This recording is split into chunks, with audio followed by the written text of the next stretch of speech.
فرشتوں کو دیکھ لیا, سب کو دیکھ لیا, اس کو دیکھ لیا, تو ٹھیک ہے, کون دنیا میں پھر تو کوئی کافر رہے گا ہی نہیں, کوئی بھی نہیں رہے گا کافر, اور سارے کے سارے جو ہے جنت میں جا کے بیٹھ جائیں گے دھونی رما کے. تو اس لیے اللہ نے فرمایا کہ لیکن اس جنت کا وعدہ کرتا ہوں میں جس کا وعدہ میں نے کیا ہے بالغیب, پردے میں وعدہ کیا ہے, در پردہ اندھیرے میں وعدہ کیا ہے. اسی اندھیرے میں ماننا ہوگا, دکھاؤں گا نہیں, اس کو دکھاؤں گا نہیں. یقین لانا ہے تو ایسے ہی لاؤ. انہ کان وعدہ ماتیا, پر یہ یقین رکھو کہ یہ وہ وعدہ ہے جو پورا ہو کر رہے گا. لا یسمعون فیہا لغوا الا سلاما, اور اس جنت میں یہ بکواس نہیں ہوگی جو دنیا میں بکواس ہوتی ہے, جو شور و غوغا حق کے خلاف ہوتا ہے, جو سارے پروپیگنڈے ہوتے ہیں, وہاں نہیں سننا پڑے گا تم لوگوں کو کوئی شور و غوغا.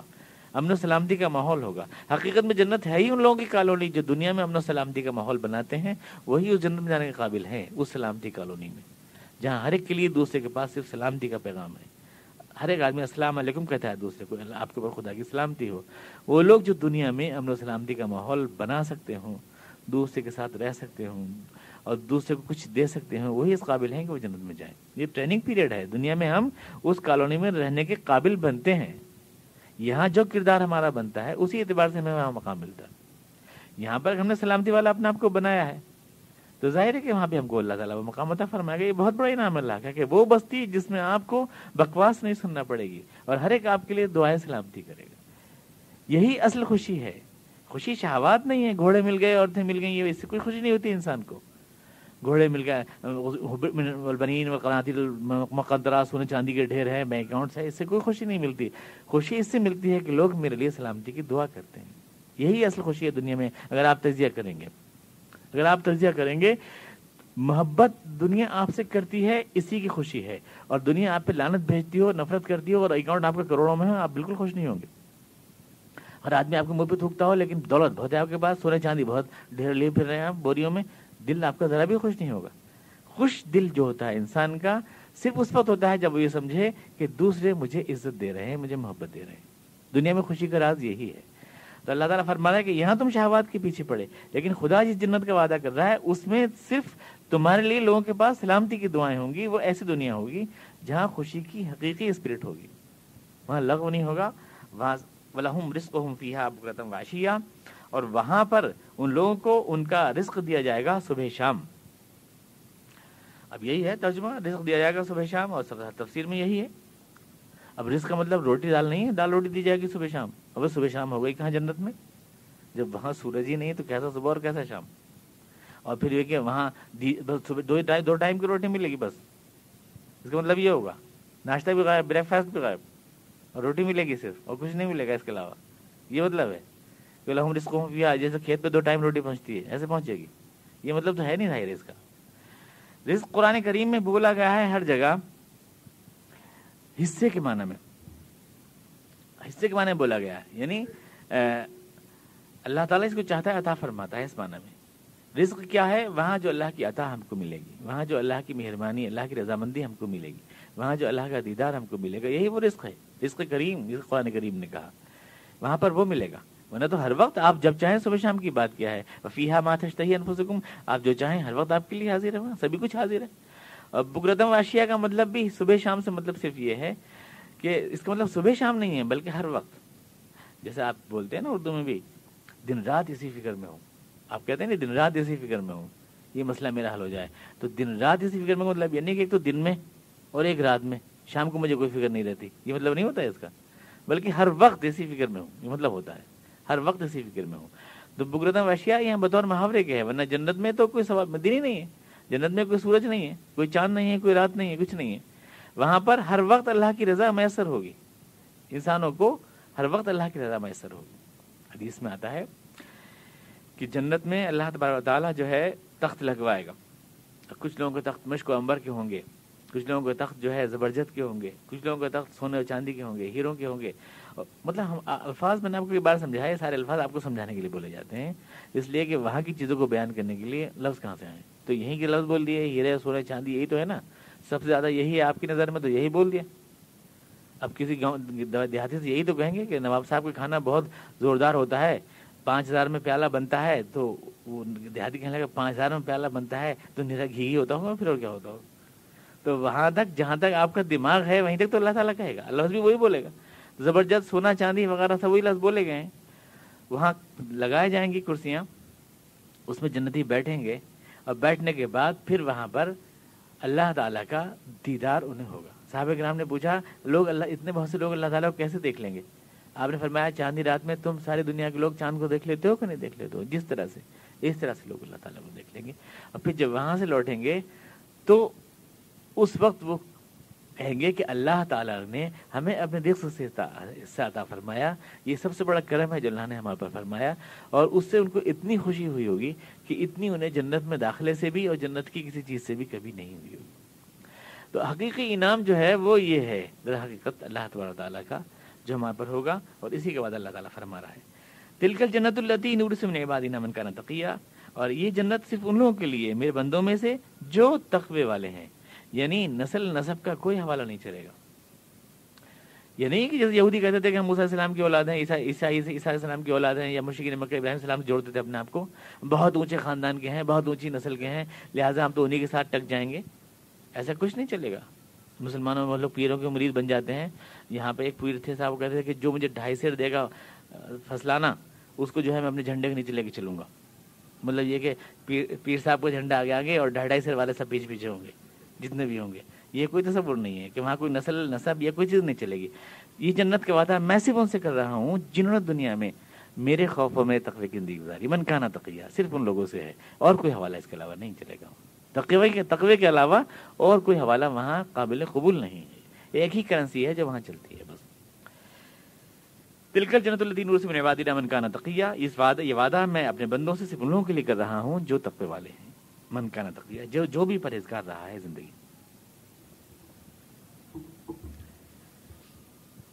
اللهم صل على محمد وعلى ال محمد كما صليت على ابراهيم وعلى ال ابراهيم انك حميد مجيد. اللهم بارك على محمد وعلى ال محمد كما باركت على ابراهيم وعلى ال ابراهيم انك حميد مجيد. ربنا اننا ظلمنا انفسنا وان لم تغفر لنا وترحمنا لنكن من الخاسرين.